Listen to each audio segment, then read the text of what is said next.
चलिए अब हम नेक्स्ट न्यूज़ में चलते हैं। गवर्नमेंट जो है गोल्ड की हॉलमार्किंग को मैंडेटरी करने जा रही है और इसकी शुरुआत वो 16 जून से करेगी। 16 जून से जो है फेज्ड मैनर में धीरे धीरे इसका इम्प्लीमेंटेशन किया जाएगा। और इसमें ध्यान देने वाली बात यह है कि कुछ एक्सेप्शनल कैटेगरीज हैं जिसको इस मैंडेटरी हॉलमार्किंग से एग्जेम्प्ट किया गया है। बस इतना ही जानना ज़रूरी है कि कुछ एक्सेप्शन कैटेगरीज हैं। अगर प्रीलिम्स में ऐसा क्वेश्चन आता है कि 100% मैंडेटरी हॉलमार्किंग गोल्ड की जाएगी तो वह गलत है। खैर, हॉलमार्किंग ज़रूरी क्यों है? हमें पता है कि हमें गोल्ड से कितना लगाव है। भारत में एंशिएंट समय से ही गोल्ड को लेकर के पॉजिटिवनेस रहा है। आज के समय में भी भारत जो है बिगेस्ट कंज्यूमर है पूरे वर्ल्ड में गोल्ड का। इसके बावजूद सिर्फ 30% इंडियन गोल्ड्स हैं वो हॉलमार्क्ड हैं। So it is poorly regulated. Hallmarking इसलिए ज़रूरी है ताकि कंज्यूमर ट्रस्ट बढ़े।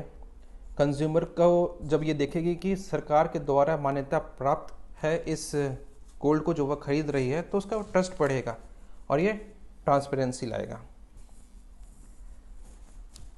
इससे हमारी इकोनॉमी भी स्ट्रेंथन होगी, क्योंकि हॉलमार्किंग इतने बड़े लेवल पे हॉलमार्किंग करनी होगी तो कई सारे सेंटर्स की ज़रूरत पड़ेगी जहाँ पे हॉलमार्किंग हो, और फिर कई सारे स्किल्ड वर्कर्स की ज़रूरत पड़ेगी ताकि वह हॉलमार्किंग कर सकें। So it will generate skilled employment, जो कि काफ़ी ज़्यादा ज़रूरत है, specially in corona times. Corona के पहले से भी अनएम्प्लॉयमेंट काफ़ी ज़्यादा थी और कोरोना के समय तो काफ़ी ज़्यादा और बढ़ गई है। खैर, BIS के बारे में जान लेते हैं।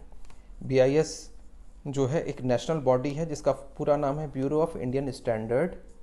यह ministry of consumer affairs, food and public distribution के अंदर आती।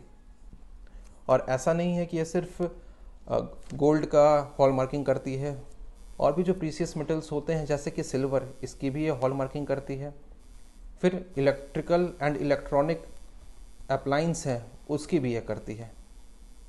टायर्स वगैरह भी है। तो काफ़ी सारी लंबी लिस्ट है जो कि BIS हॉलमार्किंग करती है। चलिए नेक्स्ट न्यूज़ पे चलते हैं। हाल ही में साइंटिस्ट ने यह डिस्कवर किया है कि स्पेस टाइम न्यूट्रिनोज के ऑसिलेशन का कारण हो सकती हैं। न्यूट्रिनोज के बारे में जान लेते हैं। यह फोटोन के बाद सबसे ज़्यादा एविडेंट पार्टिकल्स है पूरे वर्ल्ड में। न्यूट्रिनोज को मिस्टीरियस पार्टिकल भी करते हैं बिकॉज ऑफ इट्स ऑसिलेशन, जो कि हम आगे जानने वाले हैं। न्यूट्रिनोज का बेसिक जो बनता है वो न्यूक्लियर रिएक्शन की वजह से बनता है, जो कि सन पर हो ही रहा है। हाइड्रोजन से हीलियम बनना स्टार्स पर भी होता है, और भी जहाँ कहीं भी न्यूक्लियर रिएक्शन होते हैं तो न्यूट्रिनोज बनता है। न्यूट्रिनोज को पहले कभी डिटेक्ट नहीं किया गया था, हाल ही में कुछ साल पहले डिटेक्ट किया गया। बिकॉज इसको डिटेक्ट करना काफ़ी मुश्किल है। ये काफ़ी कम चीज़ों से इंटरेक्ट करता है और इसलिए इसका डिटेक्शन भी मुश्किल होता है। ट्रिलियंस ऑफ न्यूट्रिनोज हमारे बॉडी से पास कर रहे हैं हर सेकंड, पर फिर भी हमें कुछ पता नहीं चलता because of its weak interacting feature. अब ऑसिलेशन के बारे में जानते हैं। ऑसिलेशन का मतलब ये होता है कि यह जो न्यूट्रिनो है स्पेस में यहाँ से जब यहाँ ट्रेवल कर रहा होता है तो यह अपने फॉर्म्स को बदल लेता है। जैसे कि इलेक्ट्रॉन न्यूट्रिनो है, वो हो सकता है टाउ न्यूट्रिनो में बदल जाए, या म्यूऑन न्यूट्रिनो किसी दूसरे न्यूट्रिनो में बदल जाए। सो बेसिकली ये 3 टाइप्स होते हैं न्यूट्रिनो के जो अभी तक हमें पता लगे हैं, और यह अपने फॉर्म्स को टाइम और स्पेस के साथ बदलते रहता है, ऑसिलेट करते रहता है। ऐसा ये भी माना जाता है कि यदि ये अपने को यदि इसमें ऑसिलेशन हो रहा है तो इसका कारण ये है कि it must be having tiny masses. इसके अंदर कुछ तो वज़न ज़रूर होगा, ना कि मात्र ही सही, लेकिन वज़न ज़रूर होगा।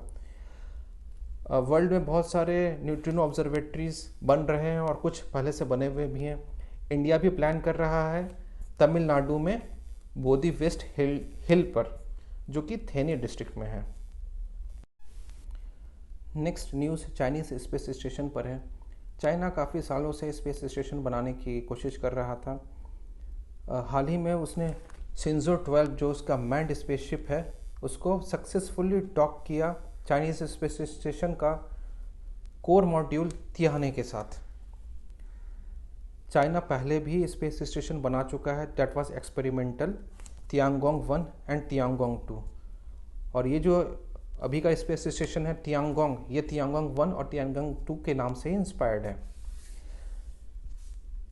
इसमें जो तियांगोंग स्पेस स्टेशन है इसमें 3 मॉड्यूल है और तियाने उसका कोर मॉड्यूल यानी सबसे मेन मॉड्यूल है।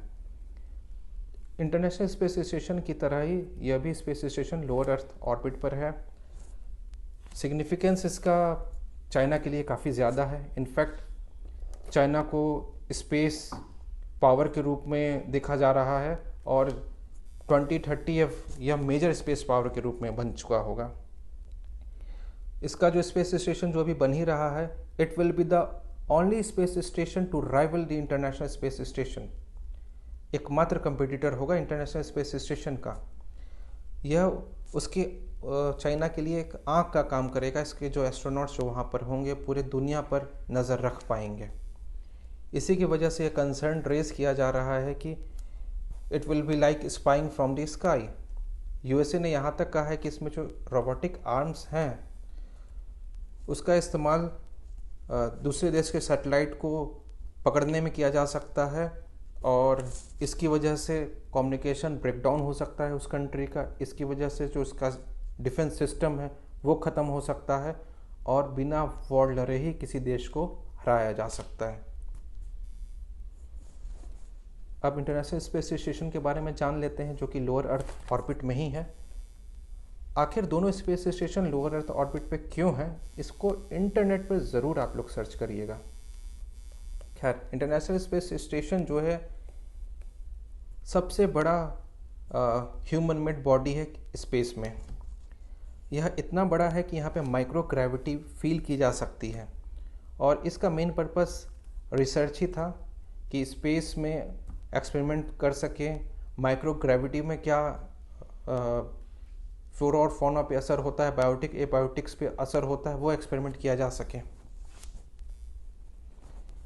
जो ISS है इसको बनाने के लिए 5 डिफरेंट एजेंसीज़ हैं और इसमें 15 कंट्रीज़ इन्वॉल्व हैं। नासा जो कि USA का है वो है, रशिया का रॉसकॉस्मोस है, यूरोपियन स्पेस एजेंसी है, कनाडा स्पेस एजेंसी है और जापान की जापान एरोस्पेस एक्सप्लोरेशन एजेंसी है। यानी कि 4 कंट्रीज़ हो गए, USA, रशिया, कनाडा, जापान। बाकी 11 कंट्रीज़ यूरोप के हैं, यूरोपियन स्पेस एजेंसी से हैं। इंडिया भी इस रेस में थोड़ा पीछे है बट कोशिश कर रहा है काफ़ी तेज़ी से कैच करने का और इसका अपना स्पेस स्टेशन 2030 में होगा। अगला न्यूज़ ट्विटर पर है जो कि पिछले कुछ सालों से काफ़ी ज़्यादा न्यूज़ में रहा है अपने अलग अलग कारणों से। इस बार यह र्यूमर उड़ाया जा रहा है कुछ मीडिया के द्वारा कि इसके जो इंटरमीडिएट स्टेटस है जो कि IT रूल्स के अंदर आता है उसको छीन लिया जाएगा। इंटरमीडिएट स्टेटस का मतलब क्या होता है इसको जान लेते हैं। इंफॉर्मेशन टेक्नोलॉजी एक्ट के तहत इंटरमीडिएट वो होते हैं इंफॉर्मेशन टेक्नोलॉजी एक्ट के तहत इंटरमीडिएट का दर्जा दिया जाता है।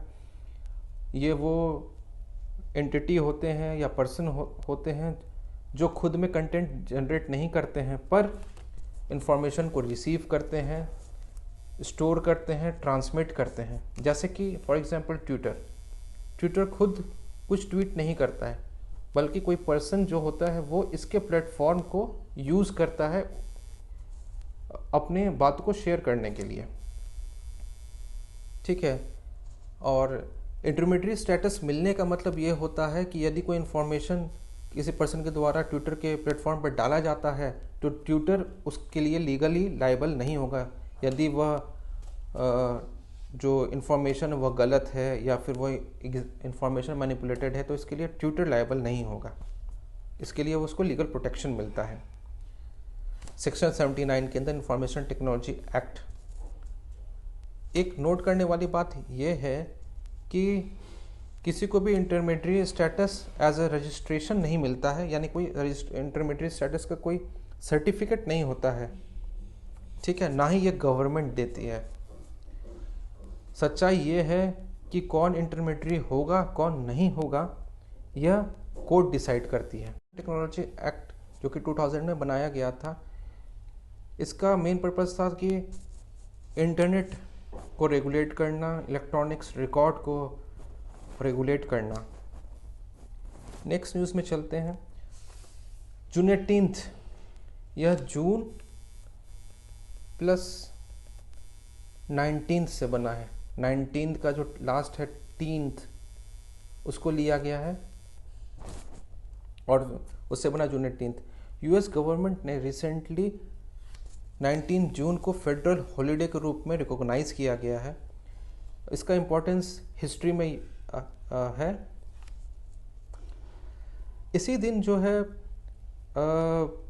यानी 19 जून 1865 को सिविल वॉर एंड हुआ था और स्लेवरी का भी एंड हुआ था। इम्पॉर्टेंट है कि स्लेवरी का एंड तो इस दिन हुआ ही था, साथ में सिविल वॉर का भी इसी दिन अंत हुआ था। इसको इमांसिपेशन डे भी बोलते हैं और जून 18 इंडिपेंडेंस भी बोलते हैं, क्योंकि स्लेव के लिए एक्चुअल में इंडिपेंडेंस डे 19 को था। मेंस के लिए भी इम्पोर्टेंट है सिविल वॉर, इसको जो है पढ़ लेना चाहिए, मे बी एग्जाम में आ जाए। स्लेवरी आ सकता है या अब्राहम लिंकन का रोल आ सकता है स्लेवरी को ख़त्म करने में। केरला सिल्वर लाइन प्रोजेक्ट, यह केरला का फ्लैगशिप प्रोजेक्ट है। Semi high speed railway project, railway चलाने की बात चल रही है यहाँ पे, semi high speed. Main purpose ये है कि नॉर्थ का जो इलाका है केरला का और साउथ का जो इलाका है उसके बीच का जो ट्रेवल टाइम है उसको कम किया जाए। इसका जो नॉर्दर्न मोस्ट है वो है तिरुवनंतपुरम, नॉर्दर्न मोस्ट है कसरगढ़ और साउदर्न मोस्ट है तिरुवनंतपुरम, जो कि इसका कैपिटल भी है। ये केरला गवर्नमेंट और यूनियन मिनिस्ट्री ऑफ रेलवे का जॉइंट वेंचर है। Desertification and land degradation Atlas of India, ये रिलीज़ किया गया है इसरो के द्वारा। इट्स इम्पॉर्टेंट किसने रिलीज़ किया है, मिनिस्ट्री ऑफ अर्थ साइंस नहीं है, इसलिए कंफ्यूज नहीं होना है, इसरो है। इसरो स्पेस एजेंसी है, इसके बावजूद इसी ने इसको रिलीज़ किया। थोड़ा सा ऑकवर्ड है, सो प्रीलिम्स एग्जाम के लिए वेरी इंपॉर्टेंट भी है। इसने 17 जून को रिलीज़ किया है, सेम डे जिसको हम लोग सेलिब्रेट करते हैं world day to combat desertification and drought. So उसने डेट को भी ध्यान से चुना है, रिलीज डेट। अगला news insolvency and bankruptcy code पर है। इसके बेसिक्स को पहले जान लेते हैं। ये 2016 में बनाया गया था। इसका मेन पर्पस था जो बैंकिंग में जो एनपीए काफ़ी बढ़ रहा था उसको रिजॉल्व करना। यदि ये कोड नहीं बना होता तो शायद आज भी एनपीए काफ़ी ज़्यादा रहता और कोरोना के टाइम पे बैंकिंग सिस्टम कोलैप्स ही हो चुका होता है। इसका जो मेन फीचर्स है वो ये है कि इसने एक डेडलाइन बनाया कि 270 दिन के अंदर लोन से रिलेटेड जो भी केसेस हैं वो सेटल किए जाएं और स्पेशल कंडीशन में 60 डेज का एक्सटेंशन दिया जा सकता है, यानी कि फाइनली 330 दिन के अंदर तो सेटल कर ही देना है। मिनिमम थ्रेशोल्ड अमाउंट जो इसमें फिक्स किया गया कि 1 करोड़ से ऊपर के ही लोन वाले केसेस को कंसिडर किए जाएंगे। इस कोड ने बहुत सारे इंस्टीट्यूशंस को भी बनाया, जैसे पहला है इंसॉल्वेंसी प्रोफेशनल, जिसका मेन काम होता था कि जिसने लोन लिया है उसके असेट को मैनेज करना और जिसने लोन दिया है उसको सही जानकारी देना ताकि वह सही डिसीज़न ले पाए। सही डिसीज़न ले पाए मतलब कि इसके एसेट को लिक्विडेट करना है या फिर लोन का जो अमाउंट है, ड्यू अमाउंट है, उसको कम करना है।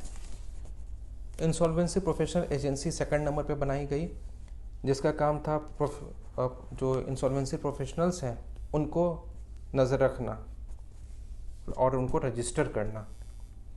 तीसरा, एडजुडिकेटिंग अथॉरिटीज़ डिफाइन की गई कि कौन सी अथॉरिटी किस तरीके के केस को देखेगी। जैसे कि कंपनी से रिलेटेड जो केस होगा वो NCLT यानी नेशनल कंपनीज लॉ ट्राइब्यूनल देखेगी। और इंडिविजुअल से रिलेटेड यदि कोई डेब्ट का केस है तो डेब्ट रिकवरी ट्राइब्यूनल्स देखेगी। चौथा जो इंस्टीट्यूशन है वो है इंसॉल्वेंसी एंड बैंक्रप्सी बोर्ड, जो कि इंसॉल्वेंसी प्रोफेशनल एजेंसीज दोनों को रेगुलेट करती है। इसके अंदर जो रिप्रेजेंटेटिव होते हैं, इसके बोर्ड में जो रिप्रेजेंटेटिव होते हैं वो रिजर्व बैंक ऑफ इंडिया के रिप्रेजेंटेटिव होते हैं और ministry of finance, corporate affairs and law के रिप्रेजेंटेटिव होते हैं, यानी कि मेनली रिप्रेजेंटेटिव गवर्नमेंट के ही होते हैं, चाहे आरबीआई के हों चाहे सेंट्रल गवर्नमेंट के हों। इसके बावजूद अभी भी बैंकिंग चैनल में काफ़ी इश्यूज़ हैं, रिकवरी अभी भी बहुत ख़राब है। सिर्फ 24% रिकवरी हो पाई है फाइनेंशियल ईयर 2021 में आरबीआई की रिपोर्ट के अनुसार। एक्चुअल में यही न्यूज़ में था, अभी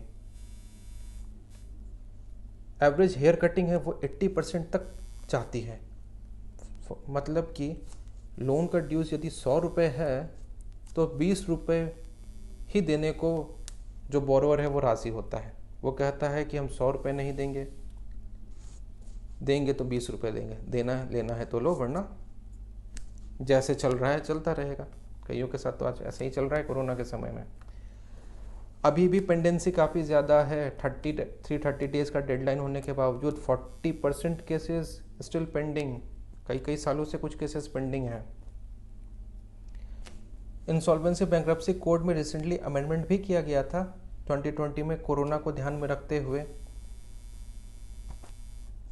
कोई भी कॉरपोरेट इंसॉल्वेंसी रिसोल्यूशन प्रोसेस को बिल्कुल बंद कर दिया गया था। कॉरपोरेट से रिलेटेड कोई भी यदि डेब्ट का कुछ रिजॉल्व इशू है तो उसको कंसिडर करना बंद कर दिया गया था। मतलब कि 330 डेज़ का जो एक्सटेंडेड डेडलाइन है वो इनवैलिड। ये 25 मार्च से शुरू किया गया था और ये कहा गया था कि या तो ये 6 महीने तक चलेगा या फिर सरकार चाहे तो 1 साल तक इसको एक्सटेंड कर सकती है। पावर डिकार्बनाइजेशन ऑब्लिगेशन, इसको जानने से पहले हम कुछ बैकग्राउंड को जान लेते हैं। काफ़ी पहले से सरकार रिन्यूएबल परचेस ऑब्लिगेशन को चला रही है, जिसका मेन पर्पस है कि क्लाइमेट चेंज जो हो रहा है उसको रिवर्स किया जाए। 1.5 डिग्री सेल्सियस से ज़्यादा टेम्परेचर 2030 तक ना बढ़े, 2050 तक आई मीन।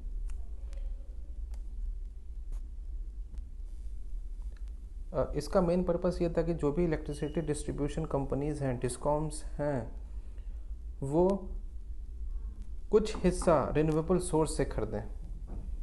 इससे पहले जो है ज़्यादातर परचेज जो है नॉन रिन्यूएबल सोर्स, जो कि मेनली कोल बेस्ड होता था, उससे किया जाता था। इसके बाद से आज के समय में कुछ हिस्सा जो है रिन्यूएबल एनर्जी से किया जाता है।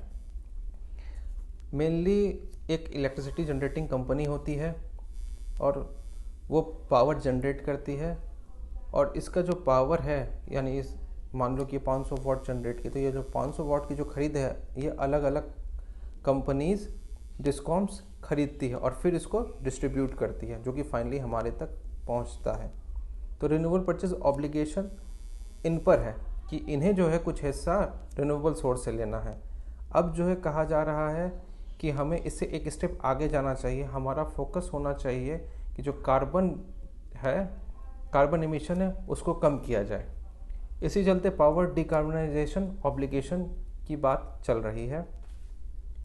इसका मेन पर्पस ये रहेगा कि जो कोल पावर प्लांट्स हैं जो पुरानी हो चुकी हैं उनको बंद किया जाए और नए कोल पावर प्लांट्स कम से कम इस्टेब्लिश किए जाए, और बेहतर हो कि ना ही किए जाएं। अगला न्यूज़ है कि ऑर्डिनेंस फैक्ट्री बोर्ड को कॉर्पोरेटाइजेशन करने के लिए कैबिनेट अप्रूवल दिया जा चुका है। कॉर्पोरेटाइजेशन का मतलब ये नहीं हुआ कि प्राइवेटाइजेशन किया जा रहा है, बिल्कुल नहीं। इसका मतलब है कि कॉर्पोरेट सिस्टम, कॉर्पोरेट मैनेजमेंट को ऑर्डिनेंस फैक्ट्री बोर्ड में लागू किया जाएगा। Government will continue to retain the majority ownership. Ordnance factory board को हम लोग जान लेते हैं। इसका मेन काम है कि हथियार बनाना, मिलिट्री इक्विपमेंट्स वगैरह बनाना। अगर कॉर्पोरेट सिस्टम आ जाएगा तो ये एफिशिएंट हो जाएगा और इसका बेनिफिट ये मिलेगा कि जो क्वालिटी है हथियार की जो क्वालिटी है, जो पहले इशू आ रहे थे कि कई सारे हथियार बर्बाद हो जाते हैं, वेस्ट चले जाते हैं, वो कम होंगे और जिससे प्रॉफिट बढ़ेगा और इसका जो हम वैल्यू है यानी रेवेन्यू है वह बढ़ेगा। हो सकता है कि हम बाद में और हथियार एक्सपोर्ट कर पाएँ, डिफेंस एक्सपोर्ट में ये फ़ायदा करें, right. Make in India in defence में ये फ़ायदा करेगा। प्रोजेक्ट O2 फॉर इंडिया, इसका मेन पर्पस है कि जो मेडिकल ऑक्सीजन का डिमांड जो बढ़ रहा है खासकर कोविड टाइम में, उसको फुलफ़िल किया जा सके। इसको लॉन्च किया है प्रिंसिपल साइंटिफिक एडवाइज़र ने। It's very important. ये प्रिंसिपल साइंटिफिक एडवाइज़र जो है एडवाइस करते हैं पीएम को और कैबिनेट को किससे related, science technology and innovation से रिलेटेड जो एडवाइस है वो यह देते हैं। अगला न्यूज़ टार्डिग्रेड्स पर है। हाल ही में जापान के साइंटिस्ट ने अंटार्कटिका से टार्डिग्रेड्स को उठाया, उसको डीफ्रॉस्ट किया क्योंकि वहाँ पे फ्रोज़न अवस्था में थे और उनको वापस से जिंदा कर दिया। कहने का मतलब ये नहीं है कि they were in hibernation, high temperature, low temperature होने की वजह से, माइनस में टेम्परेचर होने की वजह से उन्होंने अपने आप को हाइबरनेट कर दिया था। इसके बावजूद भी वो नहीं मरे, उतने लो टेम्परेचर पे भी जिंदा रह पाए अपने आप को हाइबरनेट करके, और इन्होंने बस उसको टेम्परेचर को थोड़ा सा बढ़ाया और वो फिर जिंदा हो गए। टार्डिग्रेड्स के बारे में जान लेते हैं। वाटर बियर्स हैं, कहते हैं इन्हें, मॉस पिगलेट भी कहते हैं। इनको सबसे टफ एनिमल भी कहा जाता है क्योंकि इन्होंने 5 मास एक्सटिंक्शन झेल लिया है और ये सब जगह पाए जाते हैं, माउंटेन से लेकर के, पहाड़ों की ऊंचाई से लेकर के समुद्र की गहराई तक। Thank you.